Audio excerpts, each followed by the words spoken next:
საქმეთა სამინისტროს ცენტრალური კრიმინალური პოლიციის დეპარტამენტის თანამშრომლობა გენერალურ პროკურატურასთან ერთად თბილისსა და ქუთაისში მოსამართლის განჩინების საფუძველზე ჩატარებული საპოლიციო ღონისძიების შედეგად პროსტიტუციის ხელშეწყობის და პროსტიტუციისთვის ადგილის გადაცემის ბრალდებით 14 პირი დააკავეს და 9 ობიექტი დალუქეს. დაკავებულებს შორის არიან როგორც საქართველოს, ასევე ჩინეთისა და ტაილანდის მოქალაქეები.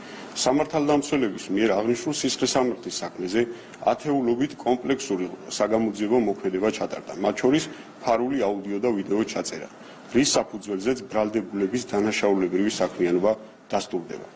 გამოძიებით დადგინდა, რომ ობიექტების მფლობელები და ადმინისტრატორები მათ განკარგვაში არსებულ ფართებში უცხო ქვეყნის მოქალაქეებს ასაქმებდნენ და მათ პროსტიტუციაში ხელს უწყობდნენ. ისინი თბილისსა და ქუთაისში არსებულ ფართებს გარკვეული თანხის სანაცვლოდ პროსტიტუციისთვის სისტემატურად გადასცემდნენ. მოპოვებული მტკიცებულებებით ასევე დგინდება, რომ ბრალდებულები პროსტიტუციაში ჩაბმულ ქალბატონებს კლიენტების მოძიებაშიც ეხმარებოდნენ, სანაცვლოდ კი მიღებული თანხის ნაწილს თავადაც იღებდნენ. მოპოვებული მტკიცებულებებით დასტურდება, რომ ობიექტის ძირითად შემოსავალს პროსტიტუციით გამომუშავებული ფულადი თანხა წარმოადგენდა. გამოძიება სისხლისამართლის კოდექსის 254 მუხლის პირველი და მეორე ნაწილებით მიმდინარეობს, რაც 4 წლამდე ვადით თავისუფლების აღკვეთას ითვალისწინებს. მადლობა.